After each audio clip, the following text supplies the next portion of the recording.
In ancient Greece, when anyone, from slaves, soldiers, poets, and politicians, needed to make a big decision on life's most important questions, like, should I get married, or should we embark on this voyage, or should our army advance into this territory, they all consulted the oracle. So this is how it worked.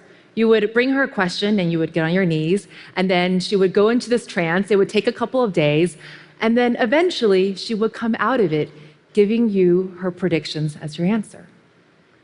From the oracle bones of ancient China to ancient Greece to Mayan calendars, people have craved for prophecy in order to find out what's going to happen next.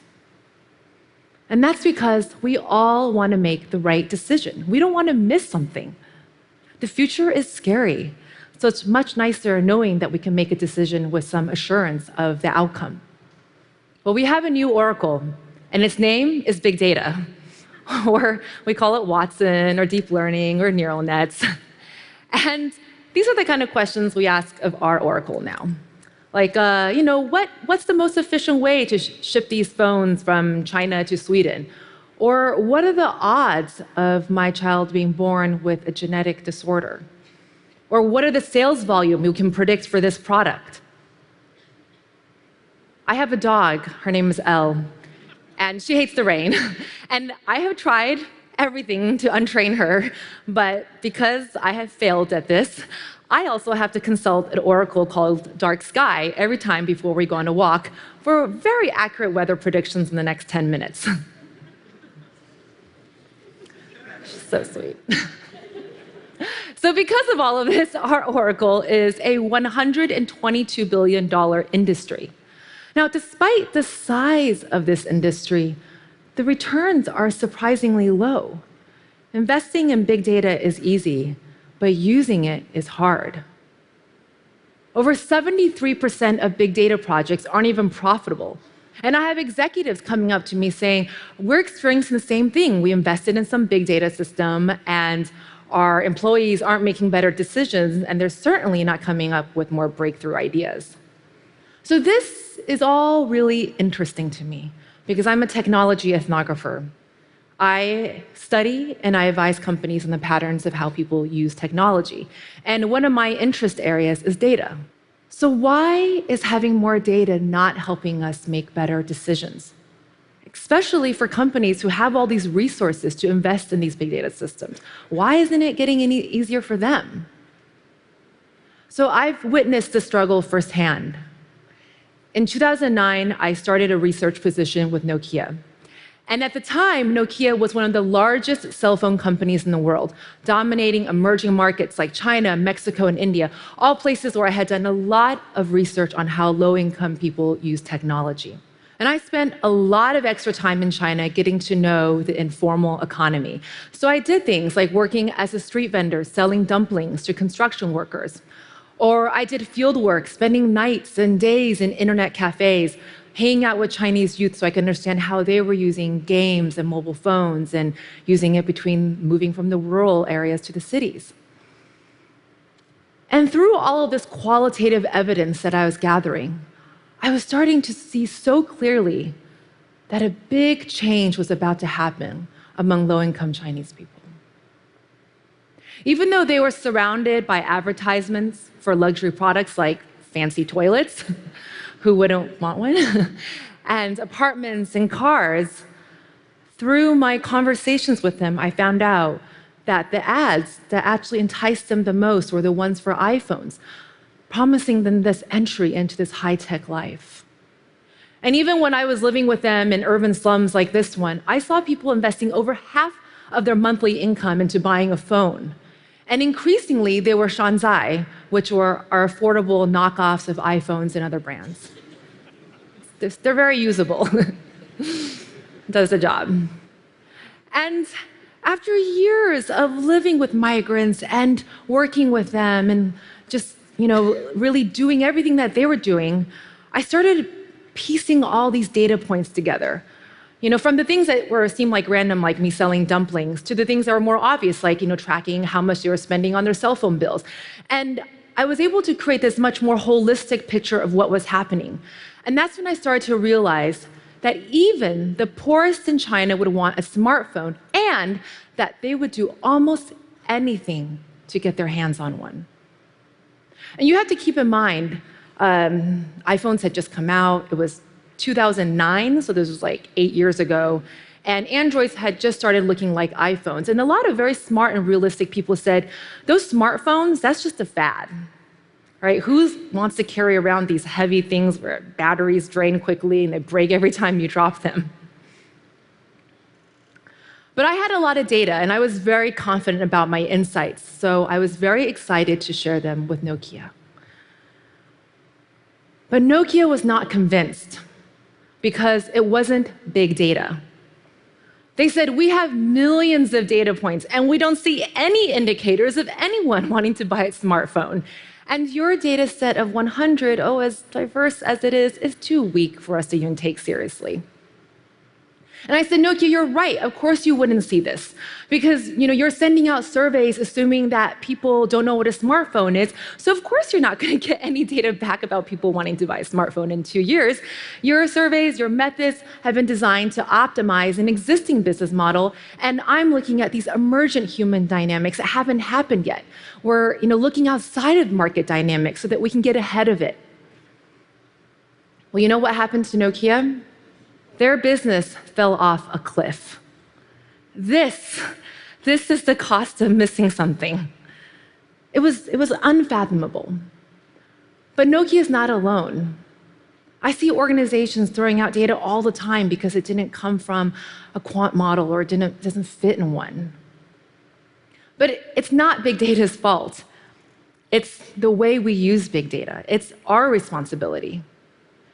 Big data's reputation for success comes from quantifying very specific environments, like electricity power grids or delivery logistics or genetic code. When we're quantifying in systems that are more or less contained, but not all systems are as neatly contained. When you're quantifying in systems that are more dynamic, especially systems that involve human beings, forces are complex and unpredictable, and these are things that we don't know how to model so well.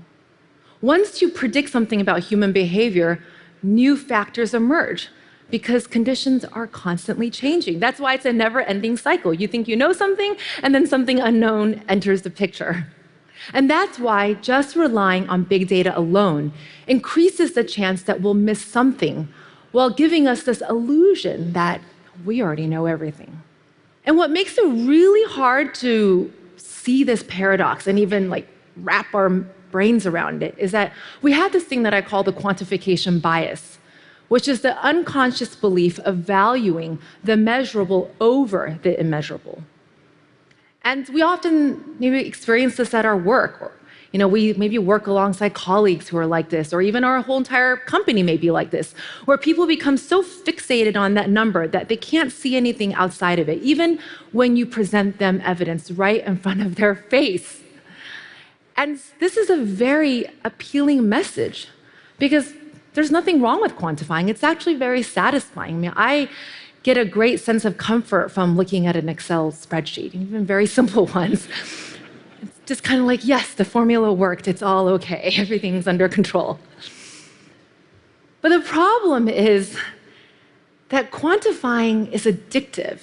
And when we forget that, and when we don't have something to kind of keep that in check, it's very easy to just throw out data because it can't be expressed as a numerical value. It's very easy just to slip into silver bullet thinking as if some simple solution existed. Because this is a great moment of danger for any organization. Because oftentimes, the future we need to predict, it isn't in that haystack, but it's that tornado that's bearing down on us outside of the barn. There is no greater risk than being blind to the unknown. It can cause you to make the wrong decisions. It can cause you to miss something big. But we don't have to go down this path. It turns out that the Oracle of ancient Greece holds the secret key that shows us the path forward. Now, recent geological research has shown that the Temple of Apollo, where the most famous oracle sat, was actually built over 2 earthquake faults. And these faults would release these petrochemical fumes from underneath the Earth's crust. And the oracle literally sat right above these faults, inhaling enormous amounts of ethylene gas, these fissures. It's true. It's all true. And that's what made her babble and hallucinate and go into this trance-like state. She was high as a kite. So how did anyone get any useful advice out of her in this state? Well, you see those people surrounding the oracle? You see those people holding her up because she's like a little woozy? And you see that guy on your left-hand side holding the orange notebook? Well, those were the temple guides, and they worked hand in hand with the oracle. When inquisitors would come and get on their knees, that's when the temple guides would get to work. Because then after they asked their questions, they would observe their emotional state, and then they would ask them follow-up questions like, hey, why do you want to know this prophecy? Who are you? What are you going to do with this information? And then the temple guides would take this more ethnographic, this more qualitative information and interpret the oracle's babblings. So the oracle didn't stand alone, and neither should our big data systems. Now, to be clear, I'm not saying that big data systems are, huffing ethylene gas or that they're even giving invalid predictions. The total opposite. But what I am saying is that in the same way that the oracle needed her temple guides, our big data systems need them too. They need people like ethnographers and user researchers who can gather what I call thick data. This is precious data from humans, like stories, emotions, and interactions that cannot be quantified. It's the kind of data that I collected for Nokia that comes in the form of a very small sample size, but delivers incredible depth of meaning. And what makes it so thick and meaty is the experience of understanding the human narrative. And that's what helps us see what's missing in our models. Thick data grounds our business questions in human questions. And that's why integrating big and thick data forms a more complete picture. Big data is able to offer insights at scale and leverage the best of machine intelligence, whereas thick data can help us rescue the context loss that comes from making big data usable, and it leverages the best of human intelligence. And when you actually integrate the two, that's when things get really fun, because then you're no longer just working with data you've already collected. You get to also work with data that hasn't been collected. You get to ask questions about why. Why is this happening? Now, when Netflix did this, they unlocked a whole new way to transform their business. Now, Netflix is known for their really great recommendation algorithm, and they have this $1 million prize for anyone who could improve it. And there were winners. But Netflix discovered that the improvements were only incremental.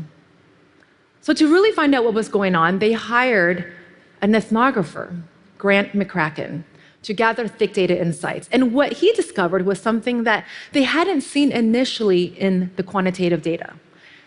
He discovered that people loved binge watching. In fact, people didn't even feel guilty about it. They enjoyed it.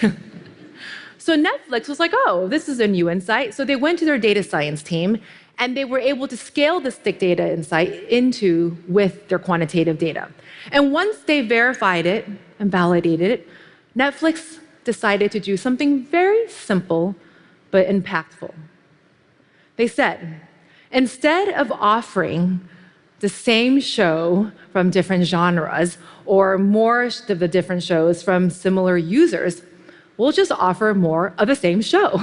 We'll just make it easier for you to binge watch. And they didn't stop there. They did all these things to redesign their entire viewer experience to really encourage binge watching. It's why people and friends disappear for whole weekends at a time, catching up on shows like Masters of None. By integrating big data and thick data, they not only improved their business, but they transformed how we consume media. And now, their stocks are projected to double in the next few years. But this isn't just about, watching more videos or selling more smartphones. For some, integrating thick data insights into the algorithm could mean life or death, especially for the marginalized. All around the country, police departments are using big data for predictive policing. to set bond amounts and sentencing recommendations in ways that reinforce existing biases. NSA's Skynet machine learning algorithm has possibly aided in the deaths of thousands of civilians in Pakistan from misreading cellular device metadata. As all of our lives become more automated, from automobiles to health insurance or to employment, it is likely that all of us will be impacted by the quantification bias. Now, the good news is that we've come a long way from huffing ethylene gas to make predictions. We have better tools, so let's just use them better. Let's integrate the big data with the thick data. Let's bring our temple guides with the oracles. And whether this work happens in companies or nonprofits or government or even in the software, all of it matters. Because that means we're collectively committed to making better data, better algorithms, better outputs, and better decisions. This is how we'll avoid missing that something.